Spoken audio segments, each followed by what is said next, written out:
So I have made some very funny ships in the past, and one of the recent ones was actually the exploration praxis, or as I like to call it, the Praxis Explorer. Well, this is the Gnosis Explorer, which is the Battlecruiser version of the. Well, I mean, we don't have any exploration Battlecruiser in the game, so technically we do. Technically, the Gnosis can actually do this. I was just curious to see how well it's able to do exploration. Now it doesn't have any skill per level bonus, only the raw bonus is currently available, but this might change if the developers rework all the ships. You can expect the Gnosis to be reworked as well. It does have the same stats, same roll stats as the Praxis, so you should expect about the same performance when it comes to exploration. Now, this ship that I used to that I use here used to be a PvP ship primarily. It still is, but I have changed the rigs for the scanning rigs. The purpose for scanning rigs is to minimize the minimum scan resolution or radius of your scanner, so that you are able to find even the smallest site. Now, it is recommended to have the scanner at about below 75 or around 75 meters. In some cases, I've heard rumors that there are some signals that are below 60. I haven't really done a lot of exploration myself that often, but maybe there is something that's going to take advantage of that, but 75 should be the ideal number. My Astor has 43 meters, I believe, which is very, very small and can't find literally anything in the game. The scanner performance is actually really good, despite this being a relatively cheap ship, and I will say this right away. Do I recommend that anyone takes this for exploration, for serious exploration? No. This is a ship that you can fly if you're bored, a ship that you can just fly for fun, and a ship that you can fly just to enjoy the game. Now, it does have a nanocore, which I don't have upgraded. I mean, I don't really see much of a point in upgrading this nanocore for this ship, since only one Gnosis. If you want to upgrade, you can. I would not really recommend that. I'm obviously not going to upgrade this, but it does have some interesting stats, and maybe in the future, if they do buff the ship, maybe the nanocore might be worthy of, or should I say, might be worth upgrading, but at the moment, I don't really see much of a reason to upgrade the nanocore for the Gnosis. But again, if you like, if you want to upgrade that, you can. Now, let's do some exploration. Now, the Praxis actually did surprise me a lot. That thing didn't. Warp drive That active. thing surprisingly wasn't disappointing. It's still weird to fly a Praxis for exploration, still weird to fly a battleship. Will probably be a lot less weird when we actually have combat exploration sites. You technically do have some, but they are currently only limited to the, I think, Kalevala Expanse or Ethereum Reach. They are limited to that region, which honestly, they are new, but I don't know how many players go there. It's honestly a very interesting place in the game. I I enjoyed the new region gameplay. I've been there a couple times, and it's a very nice position to earn a lot of ISK. It does have a lot of. You do have a lot of opportunities over there, and we all know the anniversary of the game is also very close. I mean, 1st of August in 2 days, or tomorrow, depending on when this video is released. So, yeah, the final countdown to the anniversary of the game is on. No idea what to expect. I have honestly no idea. We will see. Could be good, could be bad. Some of the recent things that I've found out, or things that I've been told, are not really. I'll talk about that in the different time, not now, but yeah, not really happy with some of the things that I've heard. regarding not exactly the anniversary, but some things in general that I've heard is not something that I like. But more on that on a different time when I'm free to talk about it. Anyway, he's able to actually open the boxes very easily, and I do not recommend this ship for low sec or null sec. For low sec and for null sec, I would use a Covertops frigate, an Astra, maybe a Covertops cruiser that also works. So you do have a lot of options to choose from when it comes to what ship you want to fly for a serious exploration. Now, what's the purpose of these ships? What's the purpose of the Jovian ships? Well, I mean, they're collectibles, they're gifts. And only the Praxis 2 has some very interesting stats. Only the Praxis 2 is actually the most, I would say, normal ship out of the Jovian ship lineup. Since only the Praxis 2 has decent skill per level stats. It's much better than the Praxis. Stat-wise, obviously much better than the Gnosis. And I think I'm still one of the very few weird players who actually, unironically, took a Gnosis out for PvP. Now you might be wondering, why is my armor damaged? What happened? Well, this armor has been damaged ever since I used this ship against that Cyclone in PvP. When was that battle? I have no idea. I think it was like, at this moment, like 3 or 4 months ago, April or May or around that time. So yeah, this ship hasn't been used in a very long time, primarily because it just didn't have a appropriate target for it, and I never really repaired the armor, so throughout this whole video the armor will be damaged. I don't really mind it. I mean, it reminded me on the battle that I used to have with this ship, which, by the way, I would have won with the Gnosis if only I just used a different weapon system, I believe. In any case, I took a Celos and I finished the Cyclone very easily. But yeah, that's why the armor is damaged. Now, honestly, I mean, I think the normal exploration starter ship is definitely the Sunensis. Has three medium slots, it's fast, you get that ship for free. The IP cost is definitely not cheap on any of these ships, but for the Sunensis it's manageable. For the Sunensis it's actually decent, and for the Sunensis you can actually easily use that little ship in low sec as well, but you have to be careful though. Always be careful when you're flying in low sec. Warp drive active. You never know when a Stratius can actually be creeping around a corner, although I don't think that's going to be a big problem. My recommendation, if you do exploration, my honest recommendation is to go in deep low sec.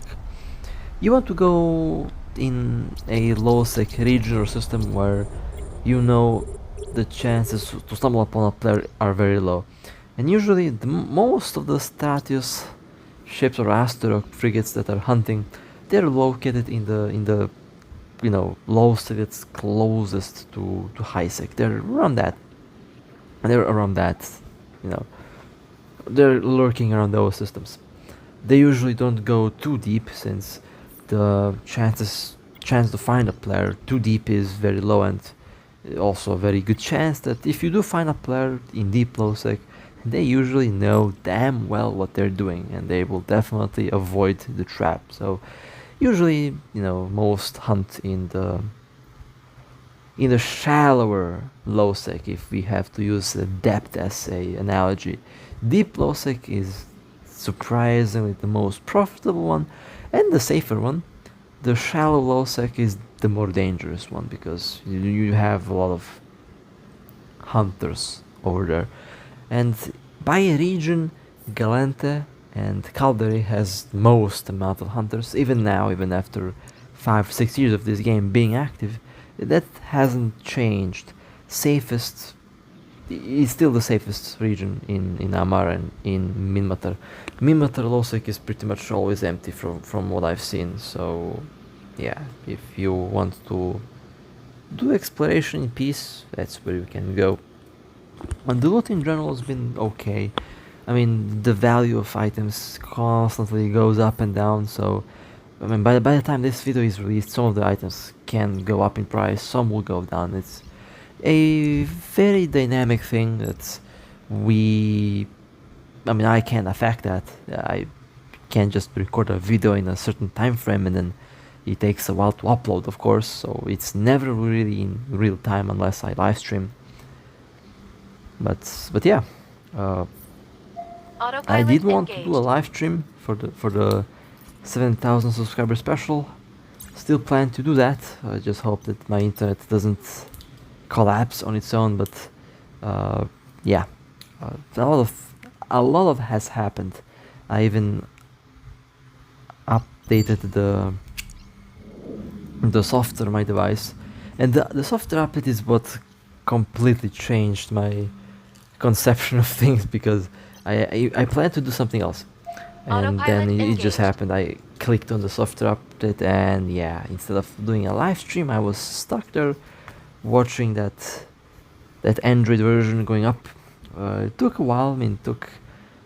Actually, it Warp didn't take drive long. It active. took me 2 hours for 3-4 software updates, and yeah, now it's up to date, and it messed up my plans, but hopefully I'll do a live stream at one point. I would love to. I did like to do live streams. I enjoy them. I still do enjoy them a lot when I do them, actually, which I didn't do in a very long time. Maybe this weekend. Maybe this weekend I'll open Warp a live drive stream, active. have some fun a little bit. But yeah, that's the thing that prevented me from actually doing a live stream last weekend, which I did plan. But so far, the Gnosis been performing really well for exploration.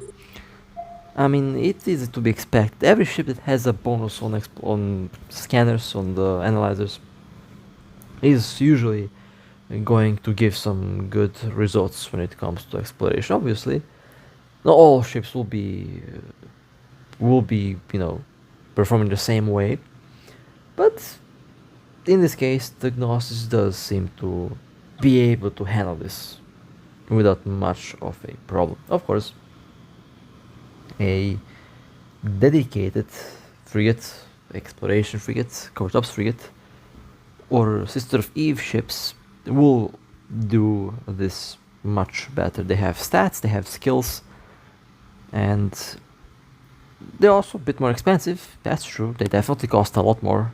In some cases, a lot more. If we look at the Nestor, I actually used the Nestor for exploration when I flew that ship. I'm actually very happy that I had the chance to fly every single ship in the game. There is no ship that I didn't have my hands on, pretty much, including supercarriers. So I had the chance to fly everything. The Space Blender, the Nestor, is still a very unique ship.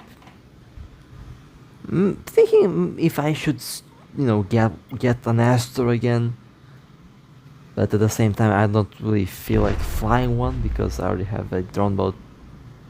I think at this moment I pretty much have a ship for literally every single possible situation. So with ships I'm good. I'm just waiting for some new ships to be added, to fly the new ships.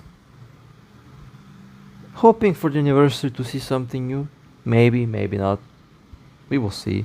I hope for something interesting. Really do hope for something interesting. We will see.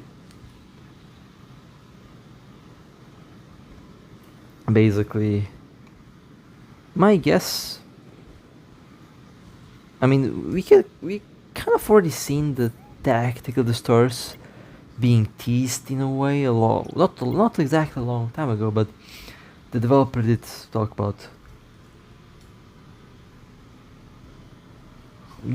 some super destroyers, Tech 3 destroyers, So maybe that's going to be the anniversary thing. Maybe not. I mean, the development constantly changes, ideas are constantly being scrapped, new ideas are constantly being presented, and it's just the normal development cycle, not just for this game, but for other games that I've also, been involved in. The recent game I also play, War Thunder. I've been playing that for a year. Also involved in the game by being a official creator for the game, which I enjoyed actually quite a bit. And I think I've directly affected the development of that game in a way, since I've done thousands of tests with performance and stuff, and the recent update actually did fix a lot of problems that we have seen. So it is definitely nice to know that if you do things the right way, you can actually affect development of a game. Kind of hoping to do the same thing with Eve Echoes in a way, of course. My goal is to not put my thoughts of the game into the developers, into the developers' perspective, but I want to put the player's voice to the developer, which I have been doing, and I can say there's been good success with that. I've been trying to relay what you guys tell me, and I send that to the developers, and they do listen when you actually explain them. When you actually explain things to them in a normal way, they do listen and they do take things into account, which we have. I think we have seen that in the last couple updates. It's obvious that they did listen, so that's I guess a good thing. I don't know how long I'll be in the game though. That's a thing that I've been talking about in one of the older videos a couple of weeks ago, since my usual runtime with a game is usually 5 years. It's a good thing that I have crossed 6 years of Eve Echoes. I started in 2018-19, now it's 2025 almost, so I'm there. I think I should be safe. I should be safe, which means that I'll stay in the game, but I'm still a little bit worried because of the curse that I had with the previous games of 5 years. 5 years in the game, I usually stop playing the game. I've been in this game for almost 6 years, so I think I should be safe now. I think I should be safe, which means I'll be in this game for a very long time to come. In any case, the Gnosis actually did perform surprisingly well for exploration. I mean, I expected that. If the Praxis performed well, the Gnosis will perform as well, equally as well, because it literally has about the same stats. And well, with that being said, that would be it for this little video today. I am looking forward to test out the new modules that will be added tomorrow on the navies and on the strikers. That's going to be pretty fun. And with that being said, hope you guys enjoyed. If you would like to support me, feel free to like and subscribe. And with that being said, stay safe, fly safe, and as always, I'll see you next time.